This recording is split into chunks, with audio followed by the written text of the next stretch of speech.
The settings of Assassin's Creed games are one of its most unique selling points, as before the series' first entry, we never really saw a game series delve into history in as much depth, detail, and accuracy. The series has given us some incredible open worlds and some immaculate recreations of historical settings.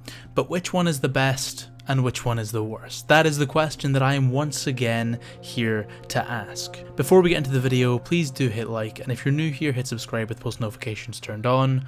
And without further ado, let's rank the settings of Assassin's Creed Valhalla. Assassin's Creed Valhalla promised an immersive and authentic experience in the rich historical setting of medieval England, which, it kinda goes without saying, doesn't exactly fit the identity of Assassin's Creed. However, despite its lofty ambitions, Valhalla still fell short in capturing the true essence of England, leaving players feeling underwhelmed and disconnected from the setting. First and foremost, the portrayal of England in Valhalla lacks the attention to detail that fans had come to expect from the series. The game's rendition of iconic landmarks and cities such as London, York, and Winchester feels generic and uninspired. The streets are devoid of the bustling energy and architectural marvels that characterize these medieval cities. Instead, players are presented with cookie-cutter buildings and repetitive landscapes that fail to convey the grandeur and historical significance of the real locations. Furthermore, the game's representation of English culture and society felt shallow and cliched. While the Viking invasion of England is a fascinating period,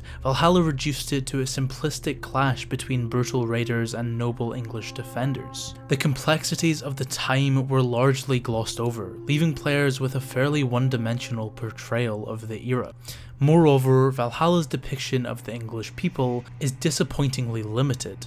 Most characters you come across lack real depth and personality, making it difficult to develop any meaningful connections or empathy for the inhabitants of this virtual England. Their dialogue often consists of repetitive phrases and shallow interactions, further undermining the immersive experience that the game aimed to provide. Another glaring issue was the absence of a sense of time and progression. The game fails to adequately capture the transformation of England over the Viking Age, which spans several centuries. Instead, players are left with a static world that feels unaffected by the passage of time. This lack of dynamic evolution prevents players from truly immersing themselves in the historical context and understanding the impact of their actions within the game world.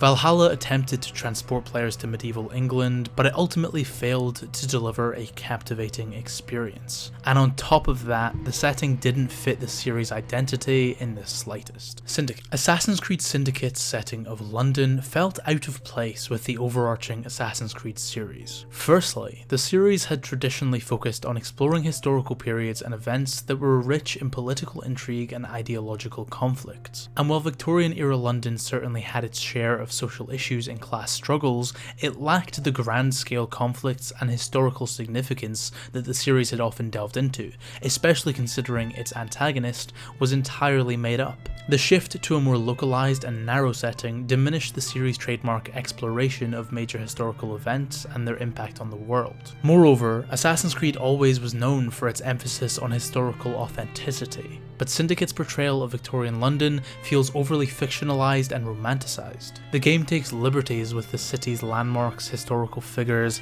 and most importantly in its narrative, which compromised the authenticity that fans had come to expect from the series. Furthermore, the gameplay mechanics and dynamics of Assassin's Creed Syndicate do not align well with the urban environment of London. The game still heavily relied on the use of parkour and verticality in its traversal, which worked well in previous settings. However, in the expansive, wide streets of Victorian London, the parkour mechanics feel constrained and frustrating, which of course was why they introduced the rope launcher. The limited opportunities for fluid movement and navigation detract from the core gameplay experience and hinder the player's sense of freedom. Lastly, the tone and atmosphere of Syndicate's London clash with the established tone of the Assassin's Creed series on a whole. The game adopts a more light-hearted and comical approach, focusing on the sibling dynamic between Jacob and Evie. A major departure from the series' typically serious and philosophical undertones felt jarring and undermined the sense of historical weight and intrigue that fans have come to expect. Syndicate's setting of London does not fit well within the series due to its lack of historical significance, its departure from authenticity, its incompatible gameplay mechanics, and a tonal mismatch. It truly does fail to capture the spirit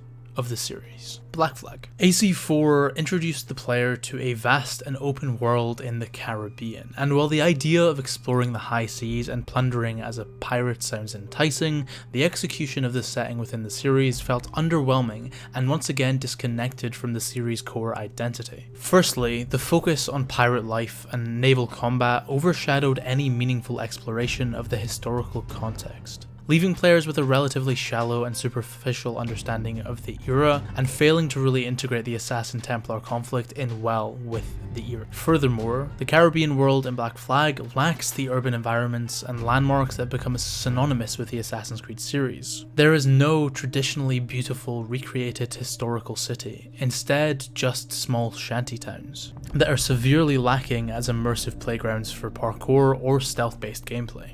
The vast stretches of water and scattered islands in the Caribbean failed to provide the dense and vibrant urban settings that players came to expect. The pirate theme truly did make Black Flag feel very disconnected from the identity of the series, and whilst the naval gameplay is undeniably enjoyable, it feels more suited to a standalone pirate game rather than an installment in the Assassin's Creed franchise. This was the first of many departures from the core pillars of the series, leaving fans longing for the traditional blend of stealth, historical narrative, and parkour that made the series so captivating in the first place. On top of all that, the Caribbean world definitely lacks a depth and a complexity. The islands and sea regions feel repetitive and lack the intricacies of the meticulously crafted cities found in earlier games, and the lack of diversity in environments contribute to a sense of monotony and a lack of replay value. Although by no means terrible, fans of the series, myself included, found the Caribbean world underwhelming and yearned for a return to the series' roots, ancient Greece. Odyssey presented perhaps the most ambitious open world in this entire series, and that ambition failed to live up to expectations. Although the game captured the picturesque landscapes of ancient Greece, the overall depiction of the era felt generic and superficial. The cities and landmarks lacked the architectural splendor and attention to detail that would bring the world to life, and instead the players were presented with yet another set of cookie-cutter buildings and repetitive environments. The opportunity to explore the complexities of ancient Greek society and politics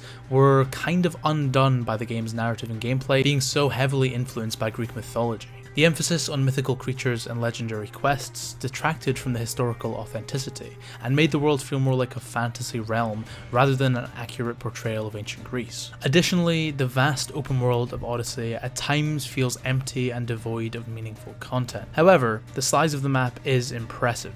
It definitely is for the most part accurate, and as much as the gameplay doesn't lean into it quite enough, the open world design is largely coherent with the series. Although Odyssey's world definitely fell short of its ambition, that ambition still carried it a fair distance. Constantinople. There are several key reasons why Constantinople failed to live up to the expectations set by its predecessors. Firstly, Constantinople lacked the grandeur and iconic status of other settings in the series. Unlike the settings that had well-known and historically significant elements, Constantinople didn't resonate as strongly with players who were less familiar with its history or cultural significance. This lack of immediate recognition and resonance undermined the impact and connection players felt with the game's world. Furthermore, Constantinople's portrayal in Assassin's Creed Revelations at times feels shallow and underdeveloped, and although this can be attributed to the game not having enough development time, that doesn't work as an excuse. The buildings, streets, and landmarks of Constantinople feel relatively generic and lack a distinctiveness that would have brought the city to life. The city also felt like a step down as it lacked truly dynamic and evolving elements. Previous games successfully captured a transformation of their respective settings over time, such as the changing political landscape in Florence and Rome, or the societal upheaval during the French Revolution. In contrast, Constantinople throughout the entirety of Revelations feels static and unchanging, despite major shifts in power. The city lacks a sense of progress, and fails to reflect the historical events and developments that occurred during that period, and this stagnancy prevented players from fully immersing themselves in the dynamic world. From a gameplay perspective, Constantinople doesn't really offer significant improvements or innovative mechanics compared to its previous settings. Its core gameplay remains largely unchanged, and the city's layout and design do not present unique challenges or opportunities for exploration. The lack of fresh gameplay elements and the absence of really memorable side activities prevented Constantinople from standing out as a truly engaging and captivating setting. Although it's helped a lot by the fact that it is a part of the Ezio trilogy and falls back on classic AC mechanics, Constantinople was definitely a bit underwhelming. The colonial setting featured in AC3 and Rogue introduced players to the American colonies during a crucial period in history. Although the concept of exploring this era has its merits, the execution of the colonial setting in these games yields a mixed experience, with strengths and weaknesses that shape the overall gameplay and narrative. On the positive side, the colonial setting provided a fresh and unique backdrop for the series. Players have the opportunity to engage with historical figures and events that were instrumental in shaping the birth of the nation. The immersive recreation of cities like Boston, New York, and colonial era architecture adds a layer of authenticity and historical appeal to the experience. But on top of that, the frontier wilderness and naval exploration in 3 and Rogue respectively bring a sense of adventure and exploration to the gameplay, outside of immediately recognizable cities. Furthermore, the colonial setting allows for an exploration of the complex dynamics and conflicts of the time. Both games touch upon themes such as struggle for independence, a clash of cultures, and the impact of colonial expansion. The narrative weaves a tale of political intrigue and personal vendettas against the backdrop of historical events, providing a deeper understanding of the era's challenges and tensions. However, the colonial setting also suffers from certain drawbacks. One significant issue is the lack of diversity in environments and settings. While the cities and wilderness are visually appealing, they can become repetitive and monotonous over time. The limited variety in architecture and landscape can hinder the sense of discovery that players seek in an open world game. Moreover, the colonial setting's portrayal in both games leans heavily towards a binary conflict, occasionally oversimplifying the complexities of the era. The narrative tends to depict colonists and British forces as polar opposites, with little room for shades of grey or nuanced exploration of the historical context outside of a couple of cutscenes with Haytham. Additionally, the colonial setting brings with it gameplay challenges, as the cities aren't quite as dense as others in the series, making parkour feel a bit more restrictive. On top of that, of course, the inclusion of naval gameplay heavily in Rogue,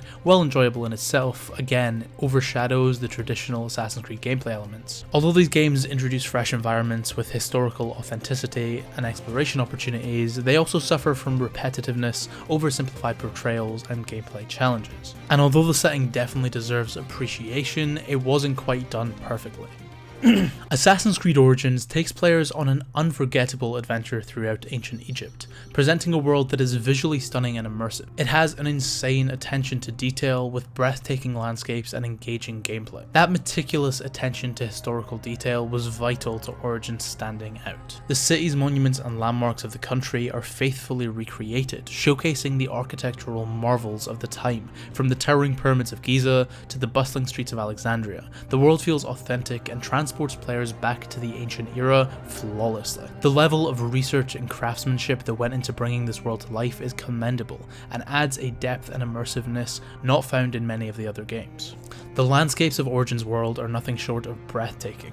Whether you're traversing the vast desert, sailing along the River Nile, or exploring the lush oases, players are treated to visually stunning vistas at every turn. The dynamic day-night cycle and weather effects further enhance this immersive experience, making the world feel alive and ever-changing, along with the NPC schedule system. Additionally, Origins world is teeming with side quests and activities that add longevity to the experience. From helping locals with problems to discovering ancient tombs and unraveling mysteries, there is always something intriguing to pursue. While the world of Origins is undoubtedly impressive, it does have some flaws. The sheer size and scope of the world can at times feel overwhelming, and the vast distances between locations may require considerable travel time. Additionally, certain areas lack the same level of detail as the main cities, leading to a slight disparity in quality. Despite these drawbacks, the world of Origins delivers a truly mesmerizing journey that showcases some of the best of what the Assassin's Creed series has to offer.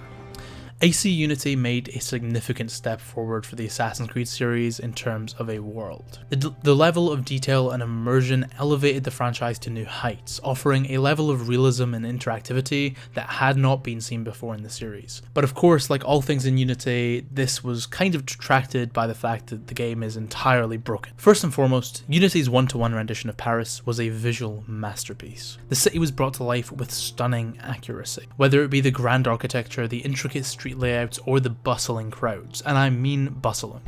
The Notre Dame Cathedral had one dev working on it for months. Walking through the streets of Paris felt like stepping into a painting, immersing players in a living, breathing world. Unity's world design also showcased a newfound emphasis on verticality that had been lost throughout the colonial era. This verticality added a new layer of exploration and freedom, as players could navigate the city in ways that were both thrilling and efficient. The inclusion of densely packed and intricate interiors further enhanced the sense of immersion, providing a myriad of hidden treasures and secrets to discover. Moreover, Unity's Paris was teeming with life and activity. The city felt alive. NPCs went about their daily routines, engaged in conversations, and reacted to the player's presence. The addition of crowds and the inclusion of various social classes added depth and authenticity to the world, and the inclusion of dynamic events such as riots and public executions further contributed to the immersive experience in the midst of the French Revolution. Unity's world also introduced a heightened level of interactivity. Players could enter virtually every building, exploring the interiors and uncovering hidden treasures or engaging in side activity. The ability to infiltrate and assassinate targets in highly detailed, intricate environments provided a sense of tactical freedom and strategic planning that hadn't been seen in the series before. This world represented a significant step forward, not just for the series, but for games as a whole. And if it wasn't dragged down so much by the bugs, it would probably be praised throughout the entire gaming community to this day. Renaissance Italy. This doesn't need a massive amount of explanation. The Renaissance in Assassin's Creed 2 and Rome provided a visually stunning backdrop that breathed life into the game. The cities of Florence, Venice, Monteriggioni, San Gimignano, Romagna, and Rome were meticulously crafted, and I would argue are works of art in themselves. Every street corner, piazza, and canal exudes the atmosphere and the charm of the time period. Furthermore, the setting serves as a catalyst for engaging gameplay and storytelling. The intricate and interconnected city layouts offer a playground for parkour and exploration, allowing players to traverse rooftops, scale towering structures, and dive into the depth of the city. The intricate and interconnected city layouts offer a playground for parkour and exploration, allowing players to traverse rooftops, scale towering structures, and dive into the depths of the cities. The diverse environments, from bustling city centres to peaceful countrysides, provide a sense of variety and adventure. On top of this, these cities are filled with memorable characters and compelling narratives, seamlessly blending historical figures with fictional characters, bringing the likes of Leonardo da Vinci, Niccolo Machiavelli, and the notorious Borgia family to life. The intertwining of storylines and political intrigue of the time created a captivating narrative that keeps the player invested not only in the narrative, but in the world itself. These games' portrayal of Renaissance Italy is a testament to the series' ability to deliver an immersive and captivating historical experience. And it's a miracle that all the way back in 2009 and 10, this was done. The Holy Land in Assassin's Creed 1 stands as one of the best settings in the franchise, offering a truly captivating and immersive experience. The game takes the player back to a pivotal time in history, the Third Crusade, where it allows them to explore iconic cities such as Jerusalem, Acre, and Damascus, three cities renowned for their stunning architectural wonders that all differ from each other, incorporating architectural elements both from Western Europe and from the Middle East. From the towering spires of Jerusalem's Al-Aqsa Mosque to the grandeur of the Templar fortress in Acre, players can marvel at the intricate details and immerse themselves in the beauty of the time period. The Holy Land is a melting pot of culture, as it's home to various religions and ethnic groups during the Crusades. This diversity is reflected perfectly in the game, showcasing the differences in attire and customs among the Christian, Muslim, and Jewish population. The inclusion of these multiple perspectives allows for a more nuanced understanding of the historical context, feeding back into the narrative. On top of this, the Holy Land's architecture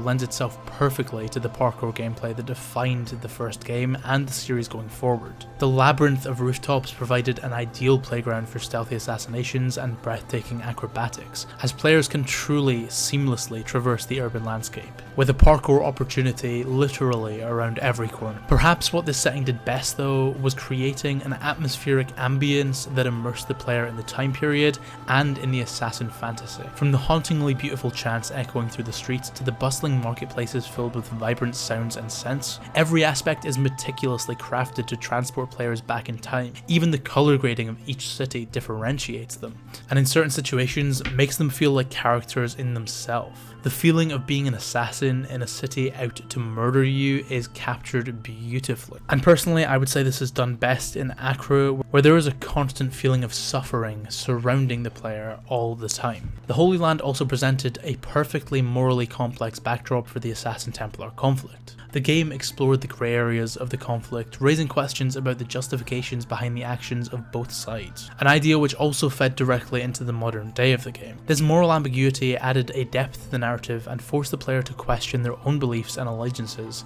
as did Altair. The Holy Land offered a compelling combination of historical significance, stunning architecture, cultural diversity, immersive atmosphere, parkour opportunities, and moral ambiguity. It captured the essence of the Crusades, and it allowed players to embark on a captivating journey through a time of conflict, suffering, and intrigue. The Holy Land stands as the franchise's best setting, providing an unforgettable experience that truly showcases the series' ability to blend history, gameplay, and storytelling beautifully. But of course, that is just my opinion, and I'm sure plenty of people will disagree with me, so let me know what you think is the best setting in the series, and let me know what you think is the worst. If you enjoyed the video, make sure to hit like, and if you're new here, hit subscribe with post notifications turned on. And with all that being said, I've been Joe, aka Found a Scarab, and I will see you in the next one.